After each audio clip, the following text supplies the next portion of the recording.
Presented by Endeavor Hospitality Group and Andy Moore Honda of Bloomington.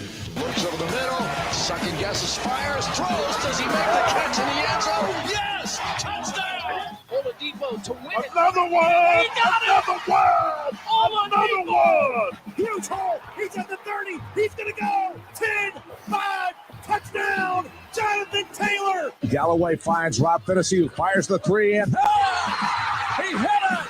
Now, from the Golf Club at Eagle Point Studios, here's your host, Jim Coyle. Hello, everybody, and welcome into Indiana Sports Beat Radio Course, coming to you from the Golf Club at Eagle Point Studios here on this January 2nd.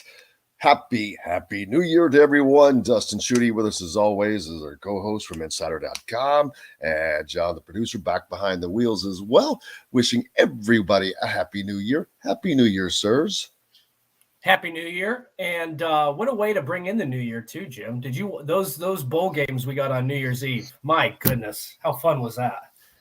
Well, not just the championships, the CFB games, but I watched Pitt and UCLA, and UCLA scores with 44, 48. I can't remember exactly, but they score with less than a minute to go, and Pitt turns right around, gets down the field, and gets a field goal off to win the game. But yeah, some great bowl games. The national championship picture, a little surprising. I mean, I shouldn't say surprising, but the Michigan game, that was a little surprising. The Ohio State and Georgia game, great game as what you should want. I'll tell you this, I don't recall these games being this good in the CFB era.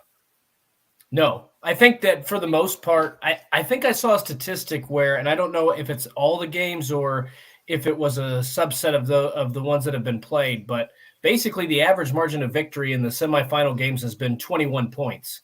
So traditionally they've not been close. So for two games, one to come down to a last-second field goal, and then the other one to be decided by a touchdown in one of the most exciting second halves we've ever seen is pretty incredible. This was by far the best set of two games. I mean, I still think maybe the best game was that Oklahoma-Georgia Rose Bowl in 2018. That one was a really exciting game.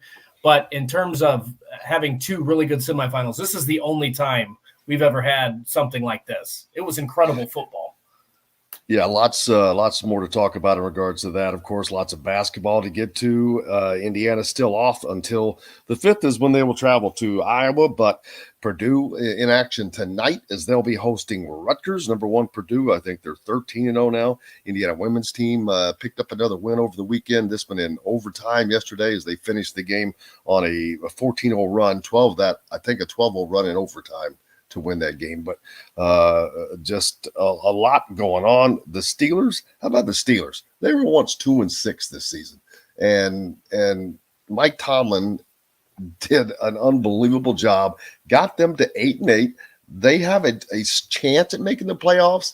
They're going to need some help, but the fact that they've been able to put themselves in that position to do that was nuts. And boy, you have the Colts in the complete opposite of that, with no coaching and no drive, no desire, yada, yada. We'll get to all that stuff. How about the gigantic upset of Xavier knocking off UConn? That means Indiana's best win, of course, is that Xavier win, and that's going to continue to percolate. And I think North Carolina is starting to get better again, so that win's going to be rise up for Indiana as well. The Big Ten only with, 4 teams ranked right now? Yeah. And it's been a cornucopia of different teams who had that has been with Ohio State, Wisconsin jumping up there. But hello, everybody. Appreciate everybody joining us. Of course, we're brought to you by our great friends at Andy Moore Honda. We're coming to you from the Golf Club at Eagle Point Studios. AndyMooreHonda.com is the place to go to get lined up for your first new car of the year. There you go. It's 2023. Or better yet, you can pick up a great deal from 2022, I bet. Also, of course, Endeavor Hospitality and their wealth of networks in and around, network of restaurants in and around the Bloomington area, starting with BB's Market. Man, start off the year with some great meat. Ooh, I cannot wait to get another ribeye, BB's ribeye, to grill as soon as I am able to do that. looking forward to that. But yeah, lots happening over the weekend, lots coming up this week. A big game tonight on Monday night with the Bengals, Joe Burrow. So that's and Buffalo. And, we talked about the young quarterbacks. They're going to see a great game with two young quarterbacks tonight in that as well. So whole bunch of stuff, whole bunch of stuff going on as we welcome in the new year here. 2023 rings in. I hope it went well for everybody. Did everyone have a happy new year, a good start to the season? Dave G, there you go. He's got his Houday on. He's ready. He's ready for his Bengals tonight. How was before we get to all that stuff, how was your new year, brother? Oh, it was awesome. Did nothing for those 2 days, Saturday and Sunday. I was fortunate that my schedule lined up to have those 2 days off. So I just sat and watched football all day and then, relaxed on Sunday. Let's just put it that way. Slept in a little bit after some New Year's Eve festivities and then slept in a little bit on Sunday. So it was good. How about you, man? It's pretty much the same old, just trying to chill. And I've been actually doing a favor. I've been traveling because I've been doing a favor for someone, but I'm actually looking forward to getting back home, as unbelievable as that is to hear. Too long can be too long, if you know what I mean. Yep. So, but yeah, we'll see how that goes on. And Kenneth says nothing would make him happier to start the new year than to see the Rutgers take down the Boilers and Mackey.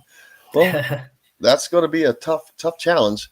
I saw a stat that Zach Edey, in the 13 games that Purdue has played, I think he didn't play in one of them. But in the other 12, he's been the MVP via KenPom. And in the KenPom era, that's the longest MVP streak that he's had. Purdue's just looking pretty solid right now, but hey, it is what it is. We'll see. They got to play the games. That's right. And last year, Rutgers was Purdue's kryptonite, right? They when Purdue got ranked number 1, Purdue had to go up to Piscataway and got beat on that miraculous Ron Harper Jr. half-court shot. So you never know. It's going to be interesting. I think that Rutgers is a gritty team. They play really good defense. So if they can, you're not going to shut down Zach Edey completely, but if you can get him in foul trouble or kind of neutralize him a little bit in that game. And let me give you another little quick stat that you meant getting him in foul trouble. That's something I noticed. He has 26 blocks on the year and 21 personal fouls. Yes, that's so. I would like to get people's take on this, because you go back to AJ Hammonds and Isaac Haas, some of the other big men that they used to have, and they picked up fouls pretty regularly. And there was a lot of complaints. And now Zach Edey doesn't get a lot of fouls. I don't know if that's because Big Ten officiating is now expecting Purdue to have a big man and for him to play physical, or if he's just that much better than those two guys at not picking up fouls. I think he's bigger. He is bigger. He's so much bigger, broader wise. I mean, he is a mountain. I mean, literally, he's not just tall. This dude is you're not moving him. And he doesn't have to do a lot. He doesn't have to jump. So he shouldn't have, if he remains straight up, that's more likely why he's not getting called for fouls, because he just doesn't have to. Right. That's probably a good point. I mean, he's been playing incredible. It'll be interesting. By the way, you brought that up that Xavier beat UConn, and I believe there's still just 2 undefeated teams left in college basketball now, and one of them is obviously Purdue. The other one, do you know who the other one is? Arizona. New Mexico. Fighting Richard. Look at Richard Pitino. That's right. Arizona lost to Utah. Going down to New Mexico, taking that. That's a pretty cool story. Richard Pitino going down there, getting quote unquote ran out of Minnesota, and now he's got the Lobos playing really good basketball. So kudos to. I think they're still undefeated. I didn't see if they played on over the weekend or not, but after the Xavier win, I know that those were the only 2 undefeated teams left. Yeah, that's a great story, and Minnesota's a tough place. I mean, yeah, it is. I don't know what else. I think they should have waited, because now you didn't really have the advent of the portal and all the other things that he probably could have taken advantage of as a coach there at Minnesota. But That's their deal. Here's the thing that I never understood with Minnesota and moving on from Richard Pitino. I mean, I'm not gonna. He obviously didn't get the job done in the Big Ten, so I understand that part of it. But go back. Who's a coach that has gotten it done? Clem Haskins did, but there was obviously some allegations. In 1980s or 80s or 90s. 80s. It was in the 90s. I don't know when he started his tenure, but they got to the Final Four in the 90s, and there were some quote unquote scandals around him then. So take that away, and who's been this great coach? Sometimes you got to know your program. And I think if you can just regularly or somewhat consistently get to the NCAA tournament and be competitive in the Big Ten, that's what you got to do. And we'll give Ben Johnson, Tubby Smith. But I mean, Minnesota wasn't great under Tubby Smith, and they fired him too. Ben Johnson, we'll give him some time. It's obviously early in his tenure, but Minnesota through the first season and a half has not looked very good. So we'll see what happens, but I was always a little surprised that they decided to move on from Richard Pitino, considering not great success, but Minnesota was fairly consistent under him. Yep, you can't complain. We've got Don Fisher on the program today. Looking forward to that. As always, having Fish on, and tonight, of course, you can catch him and Coach Mike Whitson at Southern Stone Restaurant for Inside Indiana Basketball as they get back to that this evening. So if you get a chance, head out there and check that out. But Don will be joining us later on. Looking forward to that, as well as we'll be talking more Big Ten basketball. And John Boy, who else is on the lineup today? Did you say Dustin DePew? I did not. There you go. That's going to round us there. out. You go. Our friend Dustin DePew from the Indy Star. We'll see. I haven't talked to him for a little bit. We'll see how his Christmas and New Year's went. So looking forward to that. But Minnesota. I don't know. They don't have. There's no culture of winning. So it's a tough place. But now, I think you can win anywhere now. Post and like I said, if they had waited, maybe Pitino could have used the portal. Could have done a lot of things different. Obviously, he's not. He knows what he's doing, and now he's got a team. He didn't just all of a sudden fall into a team that's great and turn them in and have them playing the way that they are. So all kinds of. It's just there's a lot of coaching moves that you always look at and you wonder about, and you don't have to go that far to do so. But no, seriously, I mean it is. It's just there's always questions. Look at the Colts, but everyone keeps. I think the Colts move was one done with purpose, personally. I really do. I mean, it's tanking without tanking. And they're going to tank to the bank, baby. I mean, they're going to tank it to get that quarterback, and they have to have him, although this is not a great quarterback year. But I think, does Eli and Peyton return tonight for the game? No, they're the Manning cast is done until the first. That's disappointing. The wild card, it will be the first round of the wild card will be their final broadcast. I'm not sure they don't have the game or the date or whatever set yet, but I think they're doing one playoff game and then that'll be the final Manning cast of the year.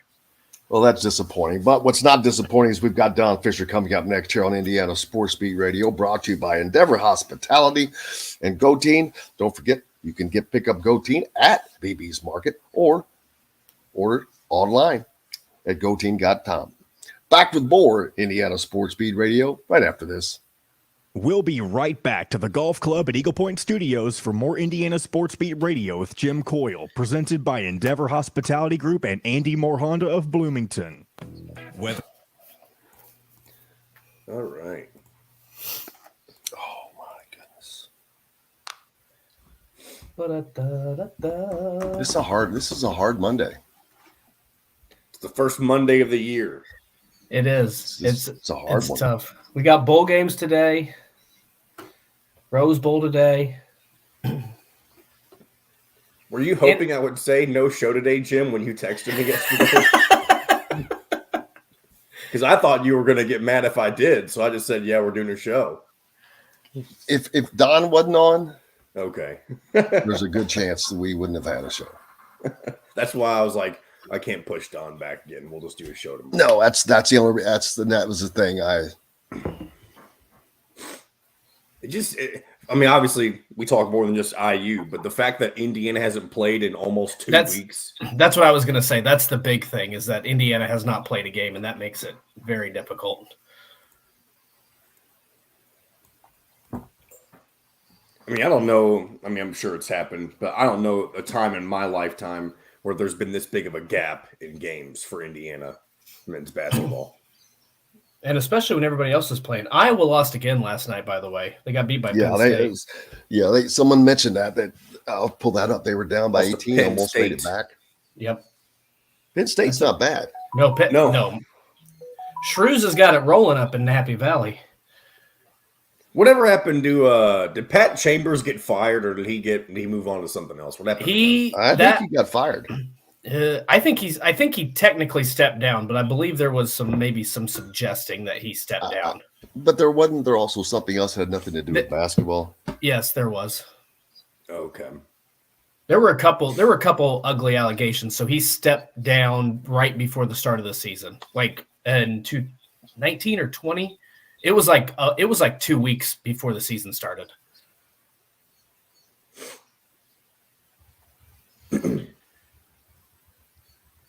Did we lose you? You look like you Me? fooling around with no, Jim. Oh. He's just fooling around with his headset. I can't tell if he's. What is he doing? Do you still have us? With audio, at least? I think he's messing with us. Are you sure? I don't know, because sometimes he does, sometimes he doesn't. We appreciate you, brother. Ask him. You ask him, Dustin. Are you here, Jim? Okay, yeah, he does hear us. Wow. Oh my God, are you serious? Yeah, there was a video yesterday. How does the coach not know exactly where his team is and where they? Does he hear us or not? I don't know what to do. We're about to come back from break, and he's. That's shocking. I don't think he can hear us. Jim. Oh my God! Let's see if we can hear Illinois this. versus Mississippi State and Purdue versus Iowa State today. This segment is brought to you by Southern Stone Restaurant.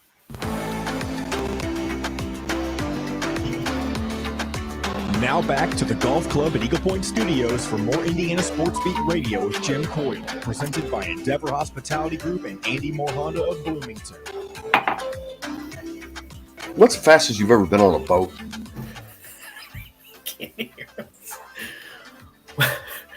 Welcome back to Indiana Sports Beat. Dustin Schutte from Outsider.com, Jim Coyle, got John, the producer here. Jim, do you hear us now that you have your headphones back in, or do we need to remove you? If he responds to this, we'll find out the answer or not. He has no idea what's going on. I'm going to remove him, and maybe he'll get the idea, and we'll get this figured out. But we should have Don Fisher on soon. But John, we didn't get a chance to talk about your New Year's. How was your New Year's down in Kentucky? Yeah, we had. Well, is Jim with us now? I don't think he still doesn't know what's going on. He can't. Okay, he's figured it out. He just removed himself. He'll if not, once I get done taking care of this, I'll get a hold of Jim and make sure that he can figure out what's going on. But yeah, good New Year's. I had a buddy over, had a couple beers. Oh, you got us, Jim? I can't hear you. Okay, yeah. All right, I'm gonna step out, Dustin, and get him taken care of real quick. All right. Well, so some things that happened over the weekend. Obviously, we had Penn State handing Iowa another loss. So the Hawkeyes have lost 3 straight going back to Eastern Illinois. They got beat by Nebraska pretty handily, and then they had almost came back from an 18-point deficit to beat Penn State. But I think that this gives Indiana fans a little bit more optimism, because heading into this game, I think that we all thought that Iowa was going to try to run the floor, and they'll probably continue to try to run the floor in this game. But Indiana's offense has struggled quite a bit in these situations. You go back to the Arizona game, and they really couldn't hang with the Wildcats in that contest. So the way that Iowa likes to play, the way they like to get up and down the floor, I thought for, going into that game, having 2 weeks off and then having to go on the road to play at Carver Hawkeye Arena, I think that looked like a pretty daunting task. But now with Iowa losing 3 straight games and not looking like the same basketball team that they did earlier in the season, I think it's going to be interesting to see how Indiana comes out. They still got to come out of the gate hot. One of the issues with this team has been those first 5 to 10 minutes. They just haven't started basketball games well. I think we can all agree on that. And now you look at, you've got to go against a team that traditionally has played really good offense. They can put pressure on the ball. They can press you at times, but this Iowa team is not as good offensively. They're not as good defensively as I think we thought. So there's a little bit more optimism heading into this game. It's going to be really interesting for me to see how this team comes out of a 2-week off period and how they're going to handle the pressure of playing on the road, playing a Big Ten game, having to bounce back after a couple losses to Arizona, Kansas. I know they beat Elon, they beat Kennesaw State. So they do head into this game with some sort of momentum. But we got a couple days till that's underway. Today we've got the fun thing that Jim and I didn't get a chance to talk about too is, man, those playoff games were exceptional over the weekend. And the surprising thing was how TCU just was not intimidated at all by Michigan. The rushing attack for Michigan, they found their footing in the second half, but TCU was able to shut that down. There were some questionable calls for sure. That touchdown that was ruled back, the spot of the football after a fumble recovery, I think it was an interception. So some crazy things in that game. But TCU, a lot of people said that they were frauds. A lot of people said that they didn't belong in that game. And guess what? They showed up. They played really well. Their offense was dynamic, put 51 on Michigan. And that just an incredible performance. And for Sonny Dykes to do it in I think this is his first season at TCU, maybe second season at TCU, just an incredible performance from TCU. Yeah, a great job of them because they are a team that kind of, I don't want to say squeaked into the playoffs, but they were not who people were trying to get USC in. And USC would have been in, and they held their own destiny in their hands, and so TCU did what they needed to do, but there's a lot of times you end up seeing that the teams that you expect at least from, but they had such little attention paid to them, and they probably felt like the little stepbrother syndrome, and they showed that wasn't the case. And then we also have to talk about the fact that the Big Ten had 2 shots at making the championship game, and they go 0 for 2 in that. It would have been great to see the Big Ten have 2 teams in there, but it would have been okay just to see them have 1, but they didn't get either. So that's a tough run for the Big Ten as their run at national championships continues to not win one. And of course, the SEC now has a terrific chance of adding yet another one to their ledger. I believe the SEC has had a team in the championship game 16 of the last 17 years. I believe that's a statistic I saw on Twitter. The Big Ten, here's what's surprising to me. The Big Ten was 4-0 in bowl games heading into the college football playoff and lost those 2 games. So they were 4-0, and then the 2 biggest games, they fell short. Now, I thought Ohio State outperformed what we thought they were going to do. I thought that they might be competitive for a half, and then Georgia would kick it in and run away with it. But Ohio State had multiple chances to win that game. Michigan, I think, was the biggest disappointment just because their defense looked atrocious for a majority of that game. And again, Michigan had some chances. They had a touchdown call go against them. You could probably argue that target at the end of the final play, Michigan's final offensive play of that game was a targeting on TCU and should have been called. I'm glad they didn't call it personally because I think we see that too much and in those types of situations. So I was happy to not see that called. But Michigan's defense, as good as they were all season, they laid a giant egg. And you got to give a lot of credit to Max Duggan. You got to give a lot of credit to TCU because they were ready for that game. And man, I did not expect that one. We all expected Georgia to be in the championship game, but man, no, I don't think there were a lot of people at all picking TCU to upset Michigan. That, even though it was only a 7.5, maybe 8-point spread, I think that's qualifies as one of the bigger upsets we've seen in the playoff. Yeah, but I was more surprised that Ohio State was only a 5.5-point dog to Georgia. That is surprising. That was surprising. But, I mean, I think that a lot of people thought in a dome with Ohio State's offense, they could keep up with Georgia. And as Georgia typically does early in the game, they made a mistake. I said going into that game, if they can create some turnovers, then Ohio State's going to have a shot. Now, Stetson had just the one. Stetson Bennett threw the one pick, and Ohio State was able to jump out to a 21-7 lead and then play from in front most of the game. But that just they put it all on the line. The one thing we wanted to see was in games against Penn State and Michigan, Ryan Day got really conservative with his play calling, and they couldn't do that and beat Georgia. So I was happy to see them be aggressive. Marvin Harrison Jr. going out of that game was a huge factor, though. They were still able to move the ball a little bit, but not having him, especially on that final drive, that was huge for Ohio State. And you would like to see them, man. I feel bad for Noah Ruggles because he's a great kicker. And to be that far off in that situation, he made a big kick a year ago against Utah, but a 47-yarder to try to send your team to the playoff, basically as the clock strikes midnight, would have been nice for Big Ten fans to see that go through the uprights. Yeah, I thought I saw a comment earlier. Someone said, "Hey, can the Colts just somehow get Marvin Harrison Jr. on the roster now instead of having to wait next year to draft him?" Can't find that comment now, but yeah, did see that up there. They could certainly use him, but they're going to have to someone that can throw the ball to him.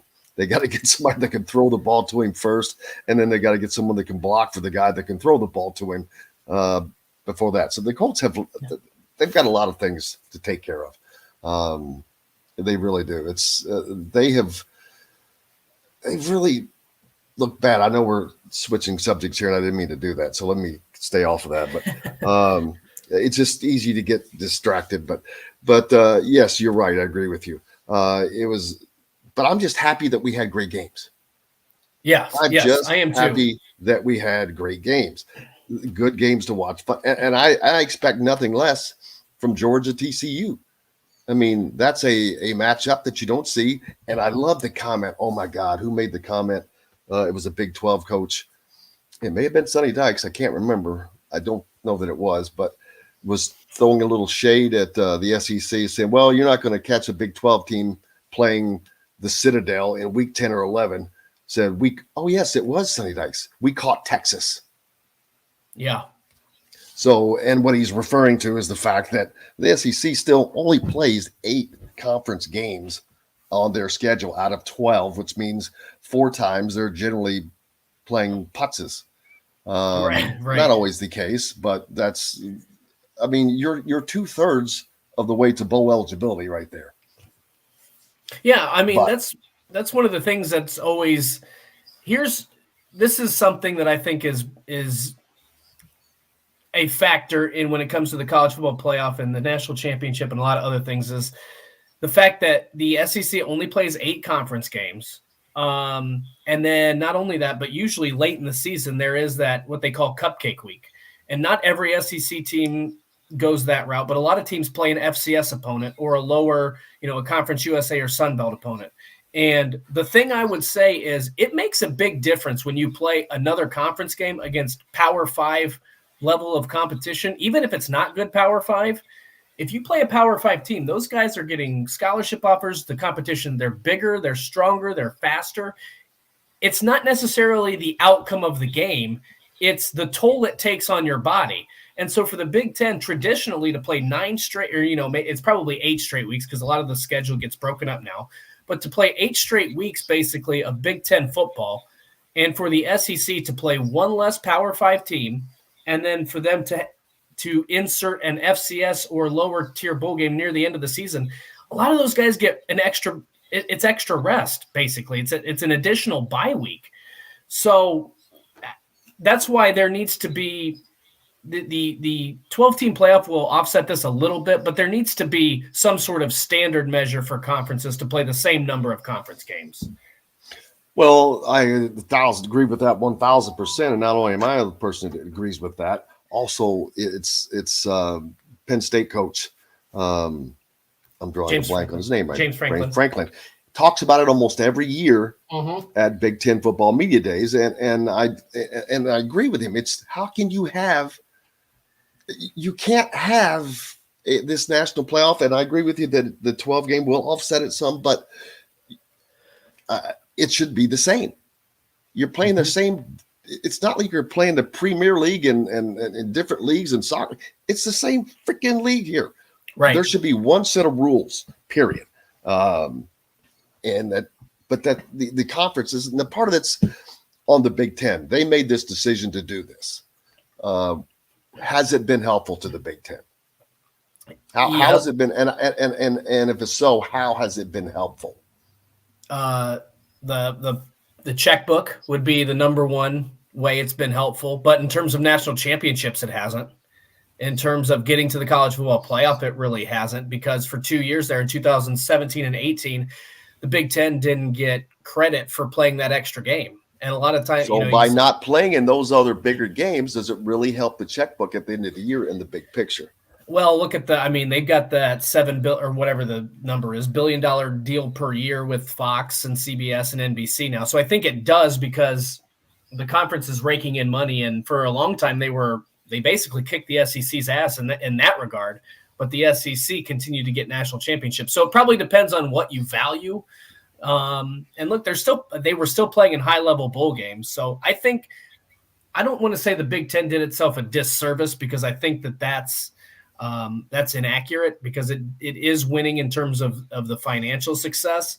But at the same time, they should have there should have been some sort of urgency or nudging along of these other conferences, particularly the SEC and the ACC, to play a ninth conference game to get some sort of uniform scheduling, at least. But we'll see. I mean, I think at some point it's going to happen. I just don't know, because the other thing is the 12-team playoff, you're not eliminated by one loss anymore, or you don't leave it up to the committee with one loss anymore. You can have 1-2 losses. We'll see. Maybe a 3-loss team at some point will get in.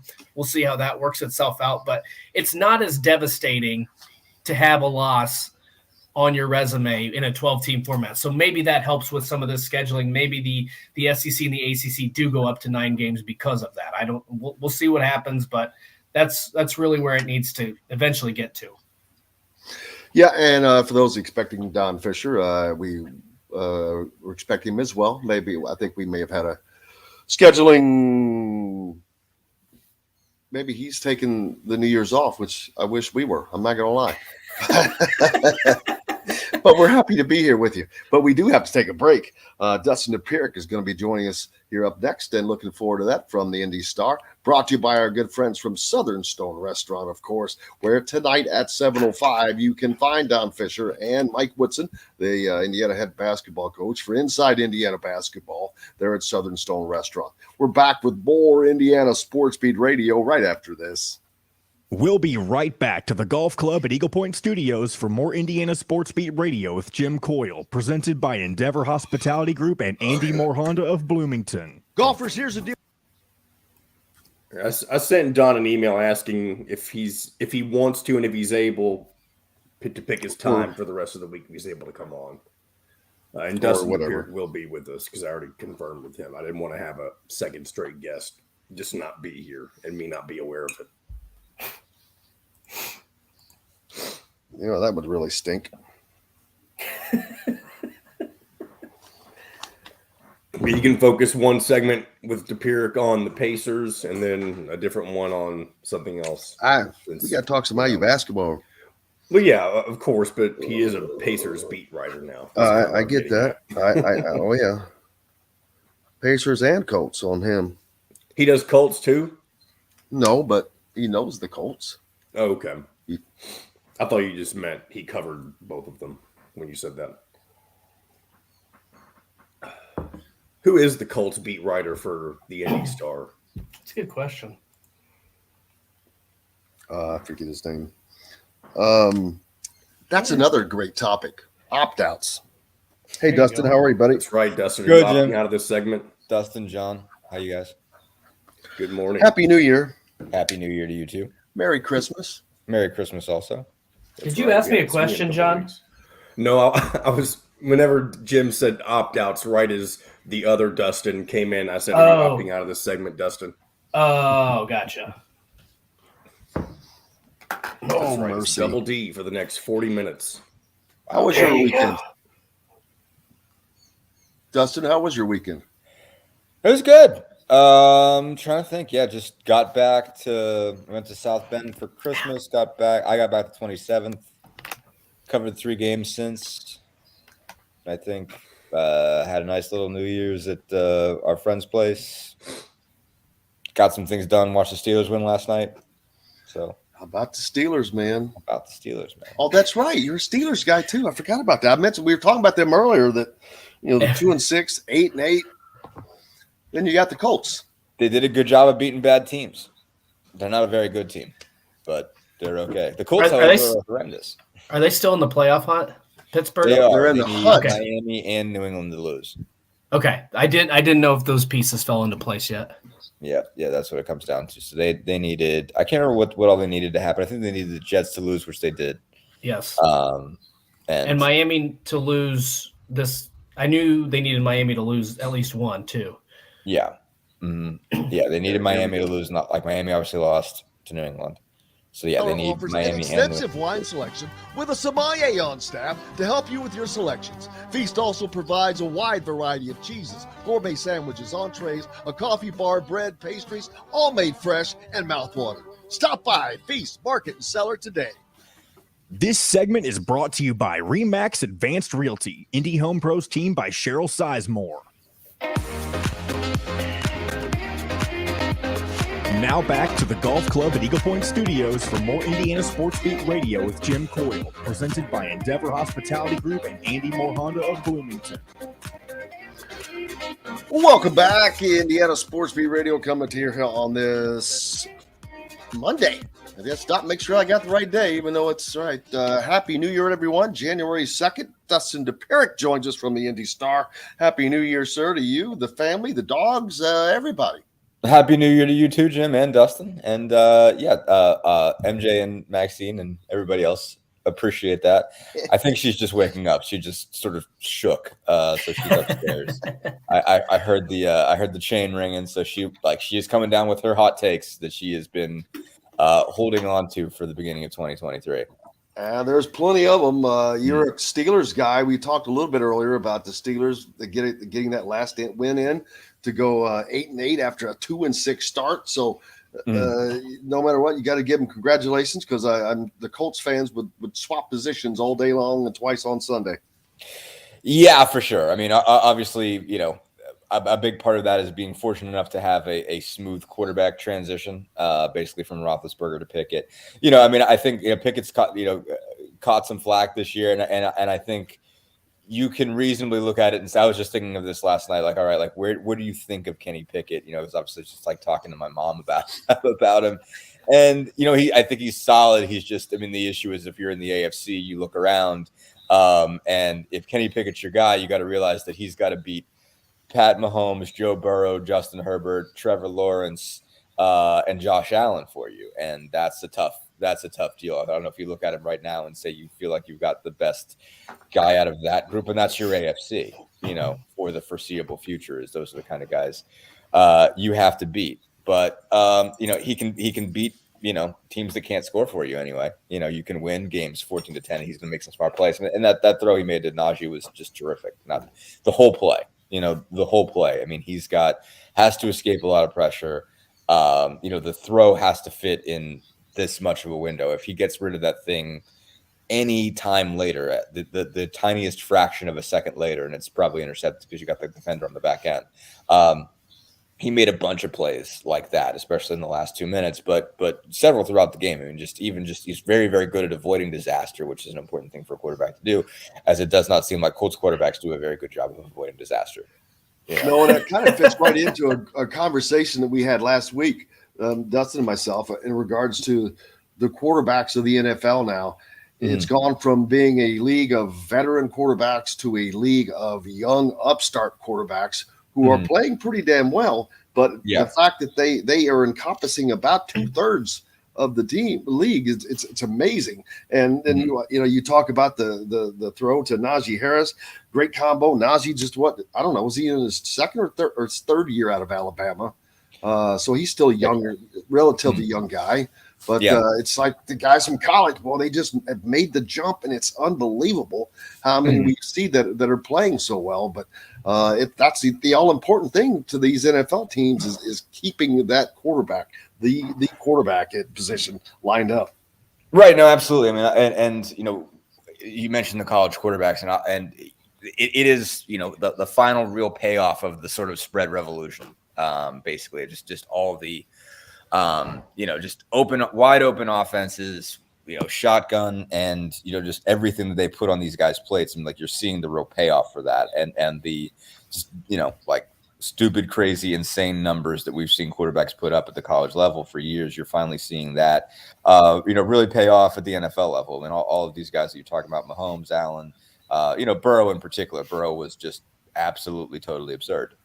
You know, in college, in his, you know, last year at LSU was just incredible, and you saw that translate pretty immediately, you know, to the NFL. So I mean, I think that's finally where you've seen the evolution of the quarterback position sort of hit the NFL, and all these guys come in about the same time, and they're doing stuff that nobody would have been allowed to do in the not too distant past. I mean, stuff Pat Mahomes does would just get you kicked off. Like, you'd be like, no, you can't do that. Don't even try that. What are you doing? You know, like, you're on the bench, never getting off until you don't think about throwing the sideways sidearm pass like you're a shortstop. But he was like a certain quarterback from Texas A&M a few years ago. Yeah, he had some Manziel qualities. Yes, okay, but obviously had more, you know, personal restraint. But you know, but you know, like, knows also when to do it, and has a good sense of, you know, when you can throw those crazy passes and not get picked off. Sid pointed out, how about the Vikings or the whipping the Packers put on the Vikings, which it kind of plays into this. I think it makes me think about Aaron Rodgers, and then, you know, you think Tom Brady. When those two guys go, who's left? From that group, that's about the extent of it. You know, obviously Brady is multiple generations back. You know, I almost don't even count him, because is he ever going to stop? You would have to think it ends at some point, but you don't know that. Like, I don't know that he gets done before 50. You know, like, man, could you imagine? I mean, it's insane. He can't play 5 more years. I can't imagine. You wouldn't think so. I don't think so. But I mean, he's already played more than half of his life. Title at 45. Like, and I know that it's not a good division. It's the worst, you know, like, it's either the worst or the second worst division in the NFL, but he's winning a title at 45.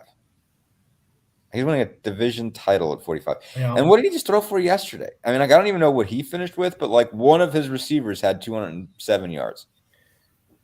Like, it's the fact that he can keep the body in shape, because someone put up a stat earlier that most first round, 75% of first round quarterbacks are out of the league within 3 years or something like that.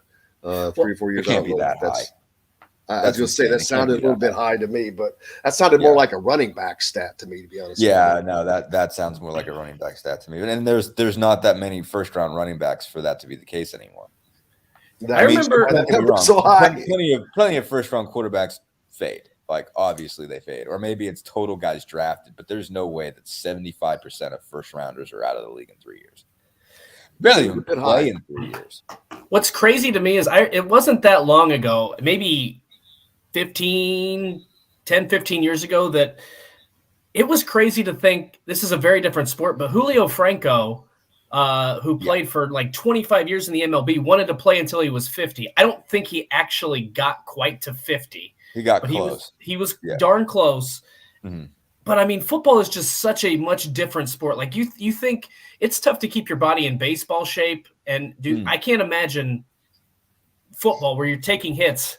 I mean, at least usually 6 to 8 times per game. Maybe you're not getting sacked, but you're taking some sort of hit. And then just the physical demand on it, the thing that Tom Brady's been able to, it's been absurd. And I mean, to continue to play, like you said, Dustin, it's not like he's playing at an MVP level, but to play at a level where he's going to get his team probably into the playoffs, and maybe they win again yesterday, right? Beating Carolina, I think so. Yes, I think they did. Yes. So getting into the playoffs, maybe winning the game there, it's unbelievable to do that at his age.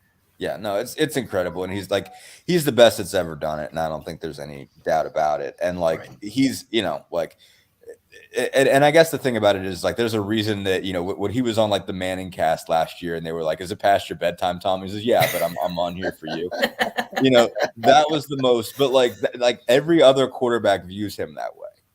Is that you are disciplined at a level that we are not. It makes your life boring, and we don't know if we would sign up for it, but we kind of admire you for it because you're you have been doing these things all of these years. You have been abstaining from everything else in order to keep this going.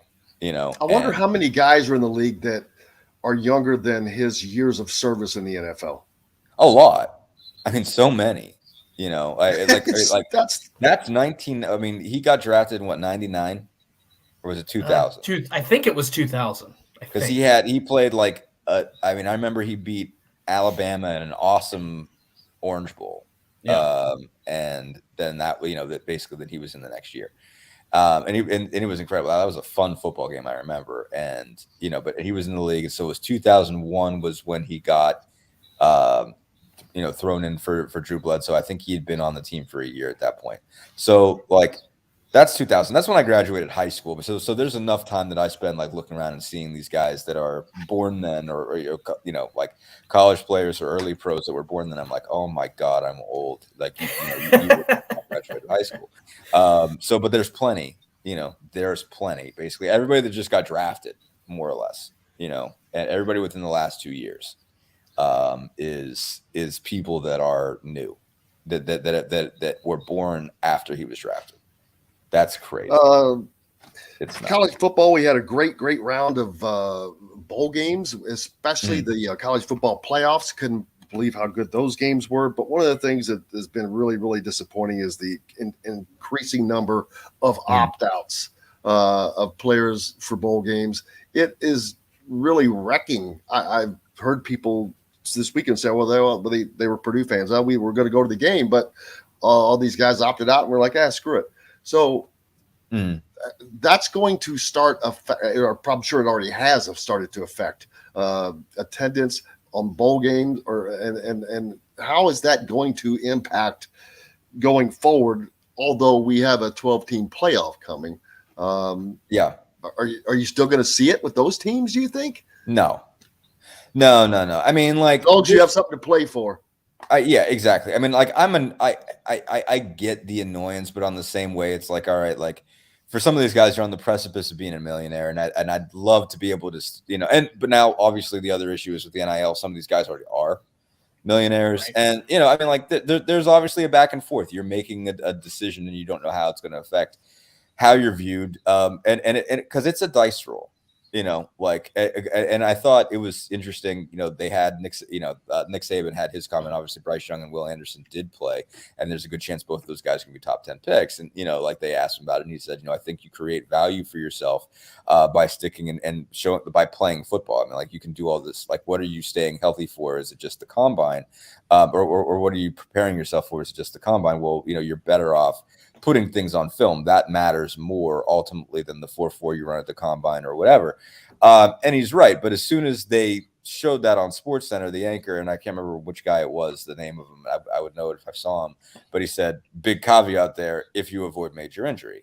And you've seen guys pop an ACL in a bowl game. Yeah. And so it's okay, that's the difference. It's just saying this, every single football game you play is an opportunity for total and complete disaster. A very real opportunity. It's not like a basketball game. You go hoop one more time, you're going to be fine. They ain't playing flags in bowl games. They still hit you. That team, those other guys that are playing want to win. So, if you are one football game away from being a millionaire, and you could lose it if you play, that's a tough call. That's a tough deal. And so it's not worth the risk. There's no way is it worth the risk. David's point, it's like proving, do you want to play football enough? And that's a big deal. But the issue is those, you've seen guys that have opted out of bowl games, or in some cases in the COVID year, opted out of full seasons. They're in the NFL making millions of dollars and going to be more. Micah Parsons opted out of his senior year. Micah Parsons is one of what, if like being, conservative, 10 or 15 best defenders in the NFL. Yes. Like that's being conservative, right? Like I'm really downplaying that. And like, no matter who you are in the NFL, you'd love to have Micah Parsons. There was a pandemic. He saw a train wreck. Big Ten didn't get its act together. He decided just not to play his whole last year. Comes about, high draft pick, is a guy that's going to be up for NFL, defender of the year every year. Going to be at least part of the discussion. Well, I think too. What do you say to these guys? Like there's examples on both sides. I'm sure there's examples of guys who opted out, ended up being like 5th round picks, and you're like, what are you doing?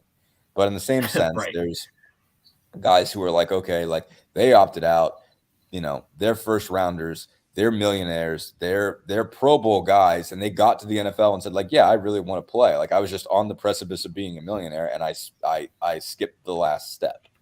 Like, it does it cost something for bowl games? Yeah, but again, like how do you tell these kids like you're one step away? All you got to do is just like you pass on this and you're there. You're like this is your last opportunity. All you got to do is avoid this potential disaster and you're there. Like it's tough. And again, like I'm sure Bryce Young helped himself by going out and throwing 5 touchdowns. And so it's just like, all right, like and I'm sure it's different depending on what bowl game you're in. Like the Sugar Bowl is still the Sugar Bowl. Like for once, it's not, like it's not the playoff, but it's also not like, the Gasparilla Bowl. Like with that, but still, you know what I mean. This is what I was going to say when it comes to Jim's question about attendance. I don't think that's going to be affected that much if you're playing in a traditional style bowl game. If your team's going to Tampa, Orlando, New Orleans, Miami, maybe Miami, Dallas, the Rose Bowl. That like, Tennessee Vols fans showed the heck up in Miami without Hendon Hooker was already out. Right. Jalen Hyatt sat out. Like other dudes sat out. Like they were perfectly happy to see backup quarterback Joe Milton throw 60-yard bombs. And exactly. And so the games that are most affected are, as you mentioned, Dustin, the Gasparilla Bowl, the Pinstripe Bowl, it's more the Citrus Bowl, honestly. Like the Citrus Bowl, the Outback Bowl. I mean, attendance, but like you're showing up at the Gasparilla Bowl because you root for like Troy. I mean, I can't remember which of those, who's in what in those games. But I think even the Citrus Bowl today will be LSU and Purdue. I expect they'll show up. Yeah, I think that'll be a good crowd. Like, I think it's just if you are in a warm weather destination type, the fans are still going to show up because it's more about the adventure, going to the game, enjoying the warm weather during this time of year than it is really about the result. So I think it's more about what game were you expected to get to? If you're in the Citrus Bowl and you thought you were going to be in the Rose Bowl, then you don't have a great showing. You like some guys skip. Et cetera. But like, if you're Tennessee, like you're Tennessee, like you didn't know what the season was going to bring. You're finally relevant again. You are showing up in Miami, big time. And you don't. But we saw how Tennessee fans show up a couple of years ago. You were still covering IU football when at the I wasn't covering football. I was just covering basketball. I was covering. I was at the Athletic at the time, so I was at a Purdue basketball game at the time. But anyway, I recall being there thinking, oh, wow, Indiana fans really showed out here until I got to the game. And then it was an 80-20 Tennessee. I'm not kidding. It was God. They are wild. It was 80-20, 80% orange, easy, which was nuts. And that was then. That was with a coach that they would quickly fire, a game that they probably shouldn't have won anyway. But, they showed up. And so I can imagine with the talent that they have now, what that's like. We got to take another break with Dustin DePew and Dustin Schutte. Dustin DePew, of course, from the Indy Star, covers the Pacers generally, but we get to talk about everything with it and appreciate it greatly. Brought to you by our good friends from Barbara Pop Real Estate Services down in the Louisville, Southern Indiana area, as well as Remax Realty up in the Indianapolis area. Reach out to Cheryl at IndyHomePros.com or Matt at BarbaraPop.com or Barbara at BarbaraPop.com if you're down in the Southern Indiana area. We're back with more right after this. We'll be right back to the Golf Club at Eagle Point Studios for more Indiana Sports Beat Radio with Jim Coyle, presented by Endeavor Hospitality Group and Andy Moore Honda of Bloomington. Andy Moore. Have you get down to Bloomington at all, Andy? Me? Yeah. Haven't got to since I got the job. I mean, it's been games almost every other day. I'm about to get a mailing address for you. Mm-hmm.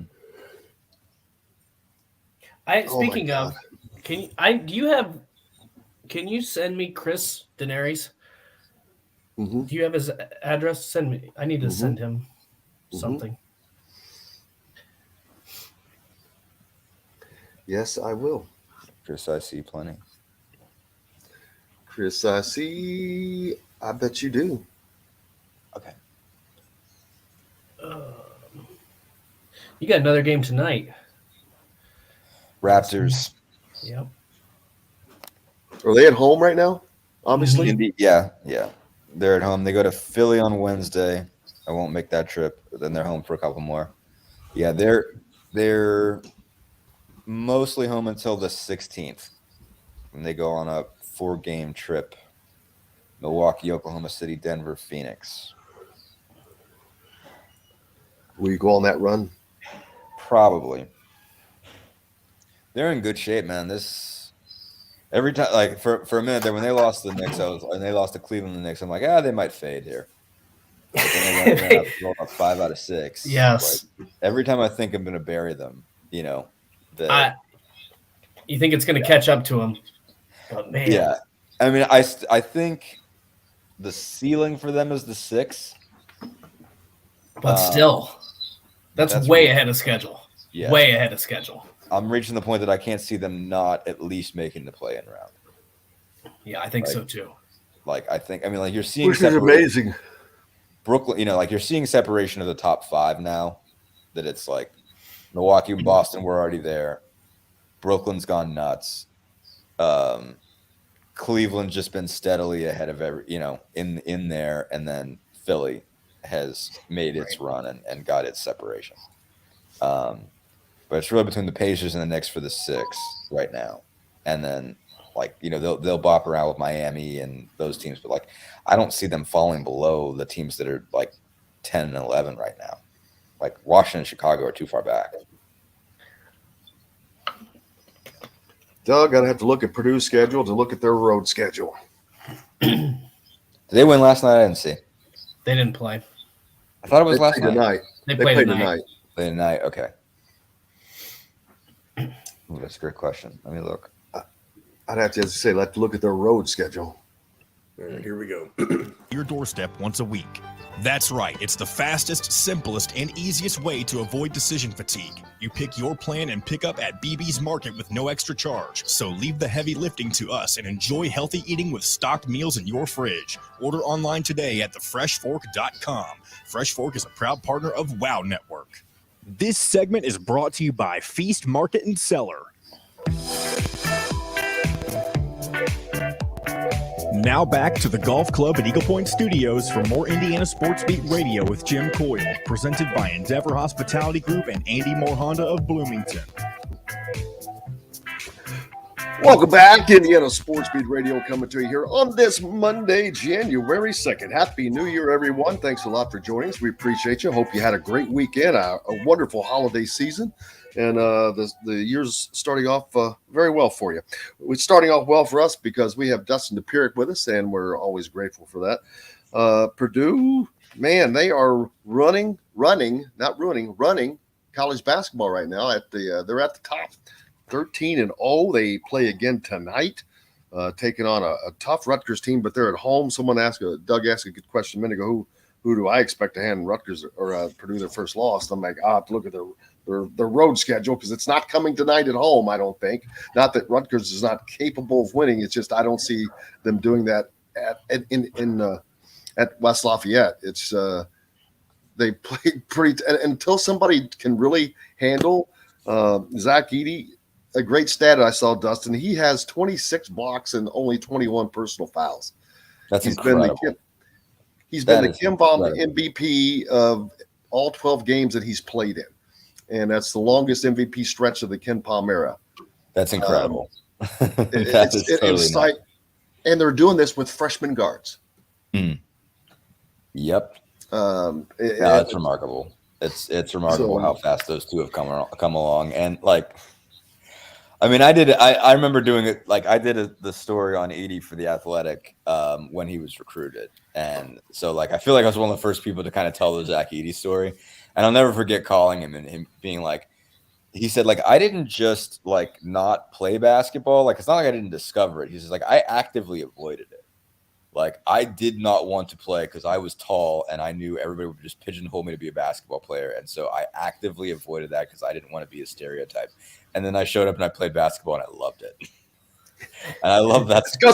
That's because he killed everybody. Yeah, it was just being 7'4". I mean, like at the time, he was just clueless. He didn't know what he was doing, and so he went to IMG, not even knowing how to do a pick. He's like, look, man, like when I tell you I don't know how to do, I didn't know how to do anything. I mean, I didn't know how to do anything 6 months ago. And like I never forget, like he showed up when Purdue was recruiting him. Like, this was not long before he committed. Like he showed up at their scrimmage. Like they don't have a big, blow out everything preseason inter squad. Like it's just, they just have an inter squad, like that's it. There's no, musical entertainment. There's no introductions. It's just, they have a scrimmage. Like that's Purdue. And I remember like we were sitting there, like we were allowed on, court side for that, like I'm sitting next to Brian Newbert and this big tall guy walks in and goes, Brian, you know who that is? He said, nope, I don't know who that is. Like he's got to be somebody. And then we found out it was Zach Edey. And like at the time you looked up 24/7 and he didn't have a picture on his profile. Like that's how like unheard of he was because he barely played basketball. Like he just was in a rec league and then he was at IMG. Like that was basically it. Like this Vidal Masson, who's this like Canadian basketball guru, got him to come play, AAU ball and stuff. And then so he started to get a little bit more. But like when they recruited him, like he had touched a ball, but he was humongous. And like Matt Painter's like 7 footer nobody's ever heard of. Yes, sign me up. that is what he does. That's what he does. And he's going to be an All-American, and he might be player of the year. Yeah. Is this why Haas left? Was Zach on the bench yet? Was Zach on the bench yet or in the fold yet? No, that was Isaac Haas was way before Zach. Way before. Matt Harms. Matt Harms, yeah. Matt Harms is the guy who left. And so that was more Travion Williams pushed him out. If somebody got pushed out, it was pushed him out. It was Travion Williams because they were splitting time, and they were trying to play them at the 4 and at the 5, and that didn't work out so well. And they tried to do that with Edey and Williams. He was even more like that. Never had a chance. And like I don't even know why Matt Painter floated it. Like I think he just floated to get somebody to talk about stuff because he suckered me into it, and then he suckered Brendan Quinn into it. Really for like the same kind of preseason June story we did at The Athletic. Like I remember talking to him about it, and I was like, we might play. We're going to try to play Harms and Williams together. And I'm like, well, like maybe I could see this. All right, I could see Williams trying to be in a 4. And like after I saw it not work out at all for them when they tried it with, and Harms could like run around and play the 4 because he was really, really like fast for a 7'3" guy. Like Harms ran like a deer. And neither Edey nor Williams were anywhere near that fast. And I'm like, you're not really going to be able to pull this off, are you? And he's like, maybe not. And they did. And they had perfectly fine power forwards on that team. They had Mason Gillis last year and everything. But now, that's another thing that they haven't had to ask themselves that question. They have 1-5 guy, and they've got other people they can throw in there, but they could easily, Caleb First is just fine as a 4, but you can play him at the 5 if you have to. So they've got more, I think, versatility there. But obviously the biggest thing that's made them this much better, this much fast is the fact that the freshman guard's been really good. Obviously, Edey's taken a leap. But Lawyer and Smith being really that good has been a revelation. Yeah, Purdue plays at Ohio State Thursday and Penn State on Sunday. There's 2 tough road games, of course, but they're I would imagine they're going to lose at some point. But hey, yeah. You would sure think that. Indiana has a tough road game at Iowa. They're all tough road games. I mean, Penn State, there's a lot of teams that are decent in the Big Ten. They don't have to be great. Joke. Mike has figured it out over there pretty fast, which I didn't. I mean, I went there. I didn't expect. It's not an easy place to recruit. It's not an easy place to play. Nobody comes to your games. So this goes to my question. And I feel like playing at Penn State, a basketball game at Penn State, is the same as playing a football game at Northwestern. Like, it's a different sort of home field / home court advantage where it's just kind of dead. Like, it seems like teams that are really good go in there and there's just no juice in the arena. So it's almost like a shell shock type of environment. So for him, and look, I didn't know if it was going to work because it's so difficult for people to win at Penn State, but Micah Shrewsbury has been phenomenal in his first, like, I thought Penn State was ahead of schedule last year. Mm-hmm. Yes. No, Micah Shrewsbury is a really, really good basketball coach. Like, he's really, really good at coaching basketball. And I thought, like, my issue was like, okay, like, I don't know if he's going to be able to recruit there, like, because he has no ties out there. And, and he is, I mean, this is a stupid thing to say, but like, he is, getting a lot of this done with guys that were already there. Yeah. And, that are really good players. It's just like, so, I mean, Pat Chambers had a hard time getting it going, and he got Philly better than any coach I'd ever seen there, so like, and, I was there, the year I covered them was the year after they went to the Sweet 16 in 2001 with the Crispin boys. And they had lost everybody. I'm going to try to do this while I'm letting Maxine out. But they had lost all those guys, and they were like 7-21. Like the bottom just completely fell out. And they've had like just sort of random seasons where they've been good and they've been a tournament team and everything like that.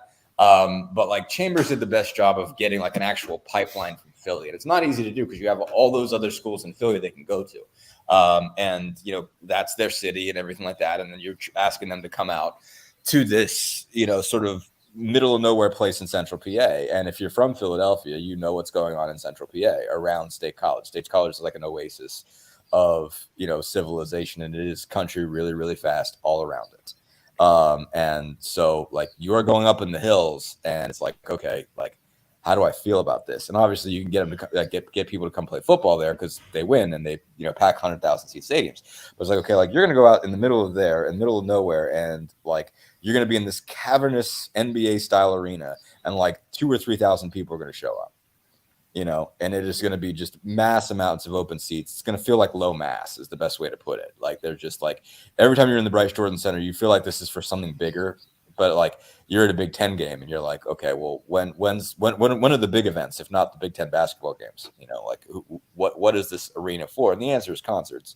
But and wrestling. Yeah, and wrestling now. Like when I was there, like they still had wrestling in Rec Hall, but they moved, wrestling to Bryce because they've been that good. But yeah, like, I mean, it is tough. I mean, I even just recent years with IU, like especially. IU kept drawing Penn State toward like the end of Christmas break, like right around like now, January 2nd, 3rd, 4th, somewhere in that range. And you go in there and obviously students aren't even there. And you're like, oh my God, like there is nobody in this arena. Like it is pin drop stuff. Like you can't like everybody in this arena can hear you cough. Like it is incredible. And that's my school. But and so like I knew it wasn't gonna be easy. I saw him getting quoted this year, be like, man, like I really want some people to show up for our guys. I'm like, there it is, Micah. Now you know what you were in for, taking this job. And for that reason, I would think he'll win a little bit and he'll move on because like it's just you don't get when you don't get the support, it becomes tough to recruit, and so you got to win and go. When you get enough players to win at Penn State, you gotta take the next train running because you're not going to be able to sustain it.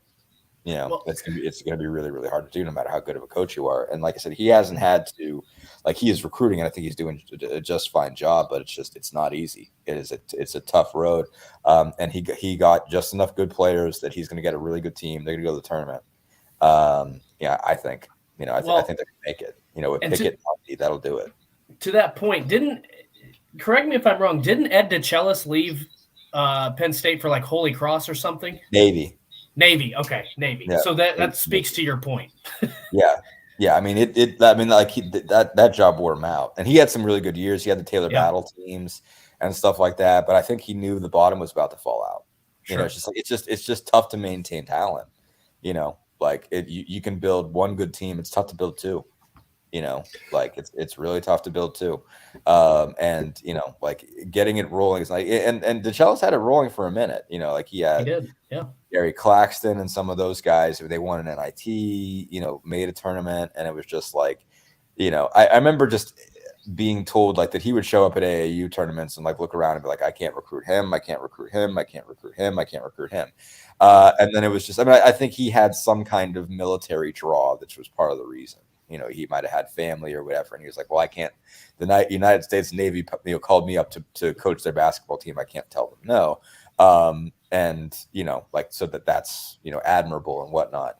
But would he have left if he was coaching Michigan? You know, right? Exactly. Yeah. Probably not.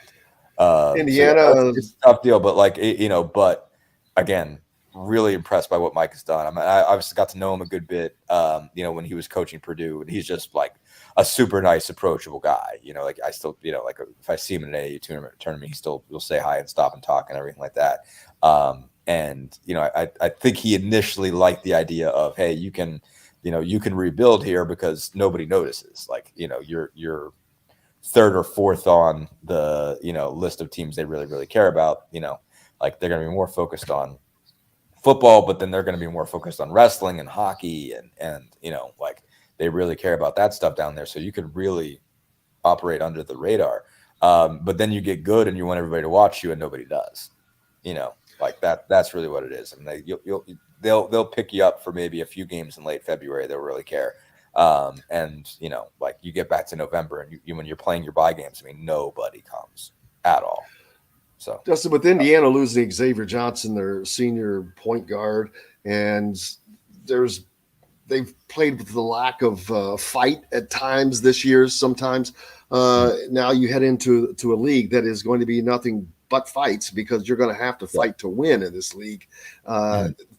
We started the season saying, "Oh, it was Michigan, Illinois, and Indiana, maybe." Well, now it's Purdue is a clear and present number one. And there is no 1A, or 1B. It's Purdue, right. Period. Yeah. Then it's the next group of teams. And if you want to put Michigan back in there, they destroyed Maryland, which was a little surprising. But you've got Illinois, you've got Indiana. I still don't really know how good this Indiana team is now because we're going to see it without Xavier Johnson for an extended period of time. And what can they change some of the things that we've seen them, I guess, flaws, I guess you'd say. Sure. I mean, they had two terrible games against two teams that could be in the final. Or, top five teams without question. You know, Arizona and Kansas are terrific. So it's like, and they beat a Xavier team who just knocked off UConn. Right. Exactly. Obviously they had Xavier Johnson when they beat them. So no, I mean, there is going to be a transition there that it is Jalen Hood-Schifino's team. And, you know, like that is going to be that it's going to take a moment because you knew he was going to be a big deal. You knew he was going to be really important. He certainly came into this season knowing he was going to have responsibility, but you were on the impression he was going to share that responsibility. And now it's his team, you know, from a point guard perspective. Obviously it's Trace Jackson-Davis's team, but, you know, like Jalen Hood-Schifino is the guy that has to run the show. And, you know, I mean, he's got all the talent in the world. He's got all the ability in the world. I mean, there is a transition from whenever you're a point guard, getting to the next level and figuring out how to run a team. There's a lot to learn in a short period of time. You know, like you don't get to play a lot of games, you know, and figure this stuff out. Like, I mean, I've been obviously talking a lot to, you know, hearing Tyrese Halliburton grow into his role. And he has, again, there's so many games for him to apply lessons, you know, like sort of immediately. You know, like they lost to the Knicks, and he was really upset about how he performed late in that game. So he just talked to everybody in the organization to be like, okay, what do I got to do better at the end to win games? You know, and like how do we close? Like, what's more on me? And, you know, he comes out and has 33 against Boston and 43 against Miami. And then like the last three games, they've really done a good job of closing across the board. Like you saw him learn a lot, process it, turn it into wins immediately.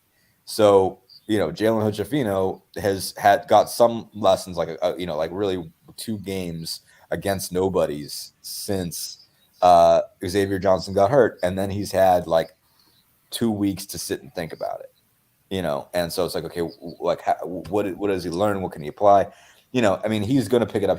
I think he's going to be really good. It's just a question of, are there going to be some losses in between there? Does that set you back in terms of where you end up seated in the tournament, all that kind of deal? I think he's going to be good. I think they're going to be fine. The question is, what's fine? Are they a 5? Are they a 6? I think I thought at the beginning of the season they were a 4 seed, and right now that's probably what they are if you play the tournament today. But obviously, you can find yourself losing a couple games you're not supposed to lose as your freshman point guard figured out what how he's supposed to operate, because he doesn't just have to run the offense. He's got to be, right now the top perimeter scoring option. A hem and base. And basically. Yeah, and then Chris mentions Galloway is going to have to start shooting the ball to score. Yes. I don't disagree with that. He's shown that he does have that capability. He gained some confidence, hitting some big shots, and he's definitely going to have to continue in that route. But it's time for him to do that anyway. He's Sure. It's time to grow up. So I think that's it has been time for some time for he's valuable just being the energy guy that Trey Galloway is and has always been. But if you want him to be, take the next step as a player, the shot's got to go in. But I think Tamar Bates has to start, right? Like, are we all I'm on that train. I am too. I've been on that. Yeah. I mean, I'm definitely of the, coaches definitely have their reasons. For some guys they want to bring off the bench for, like Rick Carlisle is devoted to keeping Mathurin on the bench for now. Benedict Mathurin is second leading scorer on the team, I think, maybe third behind Hield right now because Buddy's going nuts. But I don't think Mike Woodson has a reason to keep Tamar Bates on the bench, as far as I know. I haven't seen one articulated at this point. So I think it's time to, I think it's time they ride Tamar Bates. Yeah, we'll find out. There's been a reluctance to change things, it seems like, with lineups and things of that nature. But we'll see if they're kind of. I think the hand has been forced now. That's the thing. Dustin, what's up next for you, buddy? Covering the Pacers. Raptors tonight. They're in Philly on Wednesday. I won't be there, but then they've got somebody on Portland on Friday. So plenty of interesting games. They're making a run. They've won 5 of their last 6. They are, I think, 6th in the East right now. Tyrese Halliburton is growing up really, really fast. And so, yeah, if you're in Indianapolis, you should go watch the Pacers, man. They are transforming quickly. And so, we'll see what happens the rest of the year. But, it continues to be a fun group to watch. I'm sure there's valleys coming for them right now. But right now, Buddy Hield's not missing shots. Tyrese Halliburton's winning games. They're having a fun time in Gainbridge, so it's entertaining to watch and cover. And you are as well, brother. Thank you so much. Make sure you're following Dustin DePew. If you're not already, it would be crazy. But from the Indy Star, covers the Pacers, and you'd be shocked if you don't know who he is. I would be. Appreciate it. Dustin, have a great one, buddy. We appreciate you as always, and we'll look forward fellas. to seeing him again next week. Have a great one. Dustin, brought to you by our good friends at Metalworks Brewing Company, of course, a part of the Endeavor Hospitality Group. Make sure you stop by Metalworks Brewing, located just off the square in Bloomington, catty corner to K Bello restaurant, the Italian restaurant. We've got more coming up here on Indiana Sports Beat Radio. Back with it right after this. We'll be right back to the Golf Club at Eagle Point Studios for more Indiana Sports Beat Radio with Jim Coyle, presented by Endeavor Hospitality Group and Andy Moore Honda of Bloomington. If you're looking for a home. Wow, Iowa's now 0-3. I did not realize that. Yep. Yeah, perfect time for Indiana to show up and give them their first win, right? That's at home. I mean, yeah. I mean, that's going to be that. Oh, yeah, that makes it even. Really, both teams will be playing desperate. Well, that's no lie, but one's at home, and one is. That doesn't necessarily mean anything, but they'll both be playing desperate. Yeah, they'll have the home crowd, but anybody can win on any given night. Yeah, but winning on the road is very difficult in the big. Especially, we'll see. We'll see how healthy Iowa is because we know where Indiana is. I would think that if Trace Jackson-Davis is not fully healthy by now, I mean, you're not going to get healthy during the Big Ten season. I think the Big Ten is starting to show that they're not as good. They're like people said they were going to be down this year. They didn't look like it at the beginning of the season, but now they kind of do look like it. Well, you can't. I don't know if you're going to be able to tell. I mean, you keep going. If you look at who's in the rankings right now, it's not teams that other than Indiana. Purdue was not in the rankings to start the year. Wisconsin was not in the rankings. Ohio State wasn't. Illinois was. Michigan was. Is anybody in the top 25? I mean, I haven't seen this week's poll, but other than Indiana and Purdue, who else is in the top 25 for Wisconsin, Ohio State, I believe. And they probably still should be, considering they throttled Northwestern last night, didn't they? Ohio State did. Unless I missed a miraculous comeback of some sort.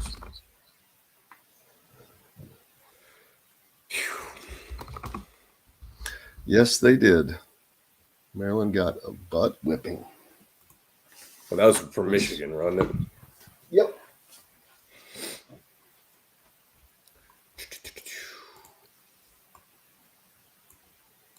Dustin, you going to stick around for one more?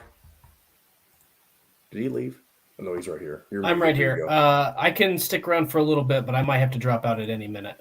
Yeah, that's whenever you got to go, just say you're hot. One thing we got to get better at with you when you leave early is mentioning when you're leaving, because sometimes we don't do that, I've noticed.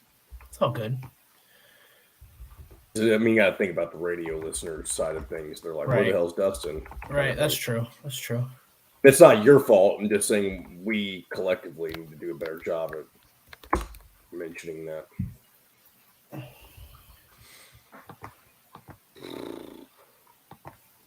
Isn't that good? That gives me time to get all of the thumbnail stuff ready. Oh, shoot. Here we go. With Dr. Hops' Brewing, Metalworks Brewing Company. Bring your passion and your thirst. This segment is brought to you by Courtroom Sports Grill in Bedford.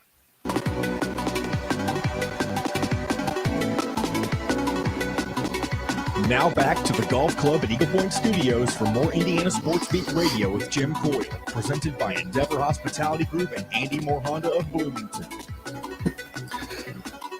Welcome back, Indiana Sports Beat Radio, coming to you here on this Monday, the second day of 2023. Thanks a lot for joining us. We appreciate you guys. Hope you're having a good one, everybody out there. Happy New Year again. This is a Dustin question. Here we go. You had to have, what is your New Year's resolution? I don't think, okay, so here's I'm going with this. Okay, I went general because if I do specific New Year's resolutions, they don't happen. So I kept it pretty basic here. I have 3 of them. Number 1 is get more confidence. I have a very low level of confidence. Confidence in what? Everything. I'm just going to say I might be the least confident person you've ever met face to face. I'm probably I have 0 level of confidence in myself to do anything, which may come as a surprise as I chose journalism and, talking on the radio and things of that nature as a career path, but it's very true. So that's 1. 2, take more chances in number 3 is just be a better human being. So those are my 3 resolutions. I cannot do. Look, in the past, are you writing Hallmark cards in your spare time? Yes, that is a goal of mine, is to also get published by Hallmark. If I try to do specific ones, I will not accomplish them, and then I'll feel like a loser. Well, that's the whole. Isn't that the whole point of them? To challenge yourself. That's the whole point of them. To challenge yourself to get that thing that you are seeking. Yeah, it's a broader thing for me. No buts. No buts. It's no ifs, ands, or buts. Do you have any? I have not had the time to. Yes, I do. I do. But okay, I've not had time to write them down. But no, I don't ever do that either. But you know what? It is something that I think that we all should do. Really. I mean, no matter what it is, whether it's work, business, relationships, personal life, right? You don't get better at anything by accident. I mean, yeah, experience helps. There's no doubt about that. But experience does not mean better. Right. Just because you've done something for a long time does not make someone great at it. Right. It just means they've done it for a long time. But there's that. But what do I know? I'm the last person in the world that could be talking about that, and the other thing. UConn was ranked starting the season. What did I say in regards to that? In regards to UConn being ranked? Yeah. Well, no. Why would that comment be, Ed? I'm not sure why. Oh. Yes. I'm not sure where that falls into our conversation we were having about a minute ago, but yeah, they don't have Indiana. They don't really have I mean, I don't know if they have a signature win. They probably do, but I mean, they beat Florida on the road. They got a win over Georgetown, which I don't know why. I mean, Patrick Ewing is going to be out of a job soon, but I don't. UConn is going to be. Cares? I do not think he cares. But what's interesting is UConn's going to be one of the most interesting teams. I cannot decide if they're good or not. I think they play well, but they haven't. I don't think they've been tested the same way that teams like Arizona's been tested, Duke, Michigan State, Purdue. Well, there's no question that Arizona is good. Yeah, there's no question that Kansas is very talented and very well coached. And I'm not a Bill Self fan, but it's not from a coaching standpoint. And so they're obviously very well coached. Indiana has shown issues with various things. Hey, man, everybody need a date? All right. The daters are back. But they heard my New Year's resolutions and jumped right on in there. I'm telling you, they hadn't been on there for quite a while. They haven't. For those of you radio listeners, the commenter, there's a adult dating chat that tries to jump in the chats sometime. Funny. But, yeah. So Indiana gets back at it. They've had all this time off, which is never usually a good thing. It usually brings some rust to it. At least that's one of the first things that a coach will claim. But I'm like, you know what? I don't think that you're allowed to be rusty at this point. I mean, you've been going at this since last summer together. Right. So, no, I don't agree with that. I think you just had more practice time. Why does more practice time make you rusty? It gives you more time to prepare against the next opponent, more time to study the next opponent, more time to study what you're doing, what you're not doing. And that's from a coaching standpoint, from a playing standpoint, from every standpoint. So the rust, no, I don't. I don't buy that. I think there will be, but this is where I'm going to agree with you. I think there will be rust in the first couple minutes of this game, and in terms of the shooting. Now, here's where I agree with you. You know where there shouldn't be any rust is on the defensive end. So you have to play really good defense. Because I think if they're probably going to struggle to get their shots up and make those through the first. That's just the nature of it. Getting back into a game rhythm. It shouldn't take them that long. So if you can navigate the first 5 to 8 minutes of this game against Iowa with your defense, enough time to get back into a rhythm shooting the basketball, then I think they'll be in good shape.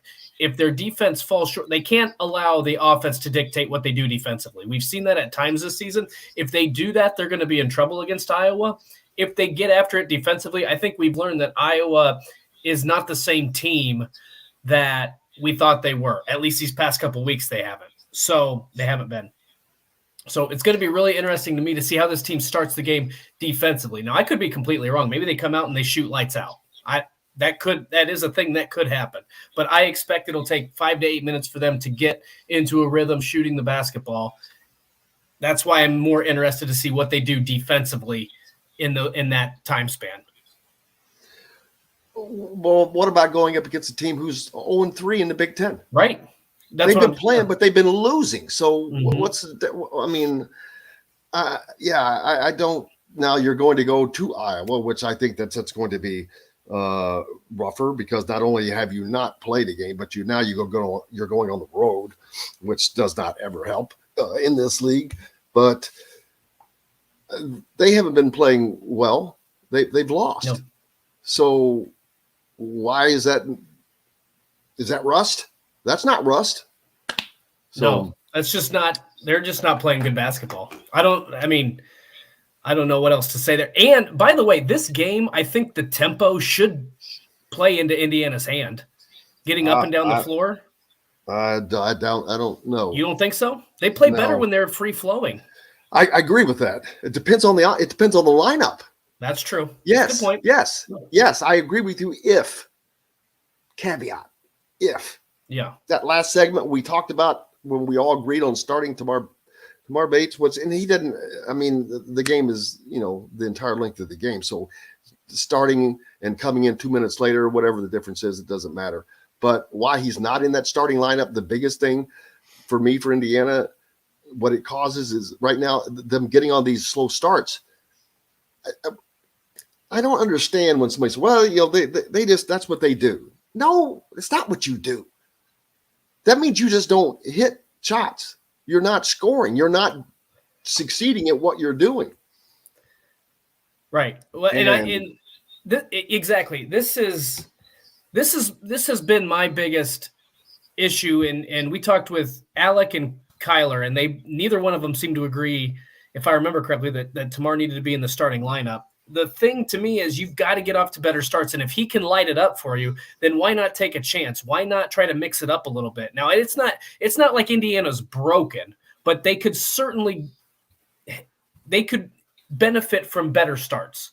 That's for sure. So I think you got to experiment a little bit, toy with your lineup. If it works, it works. If it doesn't, then go back to what you had been doing. This is going to be really interesting because like we said, we've had 2 weeks for this team to get back on track and kind of adjust some things, try to get healthier, try to make some adjustments to the things they've struggled with. You've got to learn to play without Xavier Johnson. Trace Jackson Davis, we'll see if he's back at full strength. But, I mean, I want to see Tamar Bates in the starting lineup. And I understand the idea that if he's getting 30 minutes, why does it matter if he's starting or not? Well, you've got to control the first 4 minutes of basketball games because that's where your biggest struggle is. Well, when you're going down, when you're giving up 8, 10, 12 points differential, then that means you have to find that at some point every game. Well, why? At Kansas, they battled back, or was it the Arizona game? It's been so many. Arizona. They battled back. But you know how much that takes out of you to have to keep doing that? Right. And then where Kansas was trying, or Arizona was fighting as well, but they just had to keep you at bay. All they had to do was keep you at bay. And they did, they were able to do that. So they've got to be the team that starts coming out and jumping out on teams instead of being the opposite. I don't know why they think that they have an advantage to do the opposite way. And if not, why aren't changes being made? Just curious. I'm just asking the question. I'm not saying that I know better because I'm not in practice, but I would sure like to. Why? Just out of curiosity, why?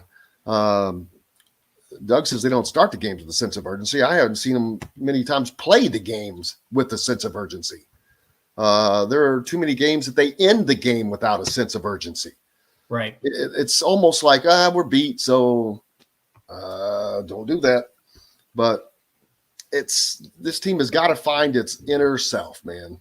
I know that sounds kind of cliche or whatever, but it's got to find, each individual has got to find their inner self on, are they giving 110%? Is the coaching staff doing what they should and need to be doing? All those questions, they have to always be asked, but more importantly, always be answered. Well, and to that point, I think what's really kind of surprising is in some of these games, Indiana didn't look like the most confident team on the floor. And we talked about all preseason, all offseason, how I thought that a lot of these players walked and talked with a lot more confidence than we had seen when Archie Miller was in town. I thought that Mike Woodson had a lot of faith and trust in these guys, and they felt comfortable being themselves, and then that breeds confidence. And I thought coming into the season, I mean, Trace Jackson Davis said it on this show, his goal is to bring championships back to Bloomington. Big Ten, he wants to do a lot of things in the NCAA tournament. He wants to bring a Big Ten title, probably would like to win some games in the Big Ten tournament again, right? So we just haven't seen it quite translate on the floor. And I don't know if that's a chemistry thing. I don't know if that's maybe they're not as confident as I thought. I don't know what it is, but I do think that we're going to see the real identity of this team after this 2-week break. And I know, again, I understand that Xavier Johnson isn't in the lineup. I know that that takes a toll on a team, especially from a point guard and a leader. But I think you're going to see the identity of this team. And if you see this team just play with a little bit more toughness than we've seen through the first 13 games, especially in some of these Big Ten contests, that's where I think the biggest improvement comes.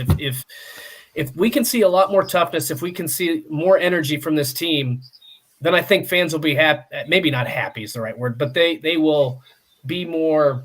What's the right word I'm looking for, Jim? It's 2020. Satisfied? Yes, there's more understanding. There's a little bit more optimism about the direction the program's heading, whereas there's some people that chime in on here and will say the same thing on social media. Will say, this is basically the same team as last year. And right now, can't argue with it. And this is a team that for 6 years has not finished better than 9th in the Big Ten, a point that Bob Kravitz pointed out to us. And it's something may not want to forget, because if they go to Iowa and lose, they'll be 1-2, which is not, a big deal because you've only played 3 games. But a preseason Big Ten favorite, probably not expected to be 1-2 to start the conference play, I wouldn't imagine. Especially when one of those teams is currently 0-3 that you're playing. Right. Yeah, exactly. So we got to take a break. Dustin, are you going to be with us when we come back? I've got to head out for the day. Well, daggone it. We hate to lose him, but Dustin Schutte, our good buddy and co-host, heading out a little early, so he won't be here when we come back. But we appreciate him being on all along, and he'll be back tomorrow. So you can throw eggs at him then. There we go. Boom, throw eggs at you. Go out and have yourself a good day, brother. You too. We've got lots more coming up here on Indiana Sports Beat Radio, brought to you by our good friends from Cabello Restaurant. You can taste the taste and traditions of Southern Italy right in Southern Indiana at Cabello Restaurant, located on the square, on the north side of the square there, on the former Grazzi location. Stop by, and then you can walk catty corner across the street to Metalworks Brewing Company as well. But you can also get Metalworks beer at any of the Endeavor Hospitality restaurants. We've got more coming up here on Indiana Sports Beat Radio right after this. We'll be right back to the Golf Club at Eagle Point Studios for more Indiana Sports Beat Radio with Jim Coyle, presented by Endeavor Hospitality Group and Andy Moore Honda of Bloomington.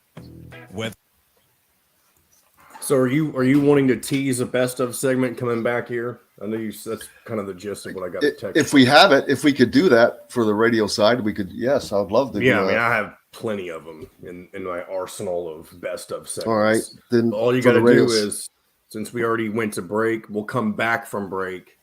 Trying to think which one. I don't know which one I'm going to use yet. I need to see how it times out. But just mention that. Let me see. I guess it'd be best if I thought of something.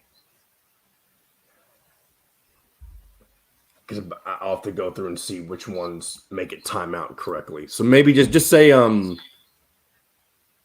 just mention what I said in the text. Come back and tease it, and then what I'll do is I'll end the show here, and when I'm making the radio cut of it, I'll fade that into whatever you finish up saying, if that makes sense. And then just tell me what I need to say. I'm not sure what you're. So when we come back, just say welcome back. Pretend you're ending the show, but don't actually end it. So for those of you listening on radio, we've got one of our best of segments coming up to round out the show, and then mention like the whole talk to you tomorrow, that kind of thing. Who we got coming up, the typical things you would normally say as you end the show, but then as you finish up, I'll fade up that not on the YouTube part, but when I make the radio cut, it'll fade into the radio segment. It may sound like a foreign language to you, but I know how it'll sound. So welcome it back and then close it. Yes. But do it, like I said, do what you would normally do as if you were ending the show. Because we technically are ending the YouTube show. Right. The YouTube portion. I guess, Don, I got an email back from Don. He said he talked with you and mentioned that he wasn't coming on this week. He probably did. I hate emails are always better. for my memory. It's fine. I got a couple good clips out of it today anyway. You and Dustin's conversation just then, and then Dustin DePew. I'll throw that one in there as well. So we'll still have stuff for today.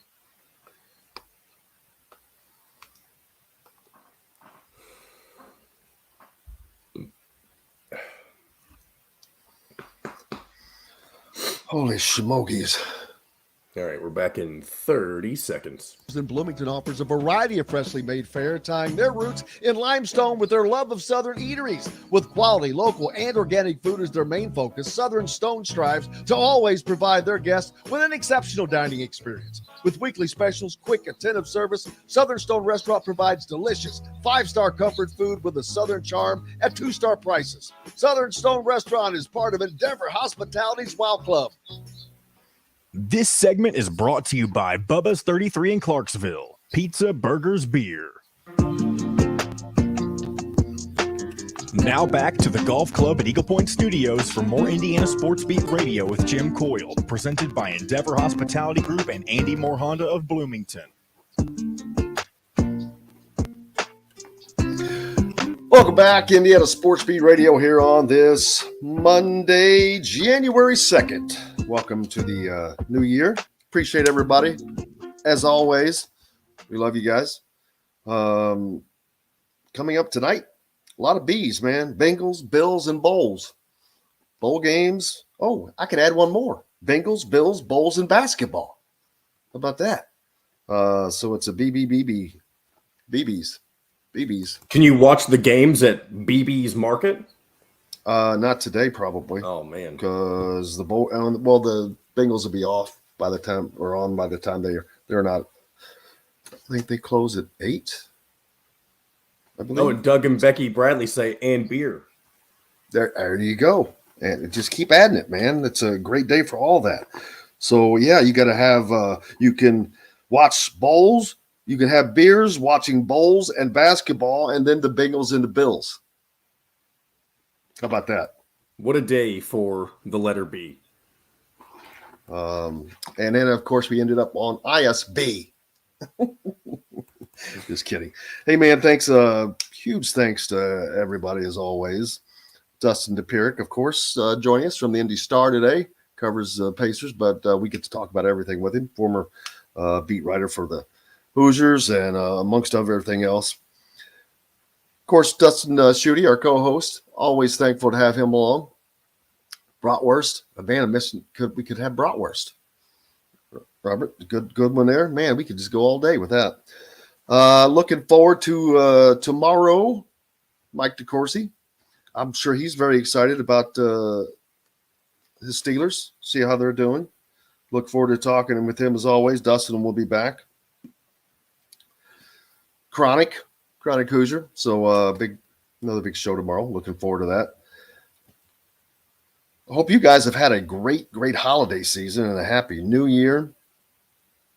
I cannot thank you as much enough ever. Appreciate you guys. That's all right. From B-Town. There we go, man. We just keep throwing the B's in there. But a huge thanks to everybody. Appreciate you guys. I hope you're having a wonderful day and continue to have a wonderful day. For those of you listening on the radio side, on the ref, got a great best of segment coming up here to close out the day and get your new year started off right.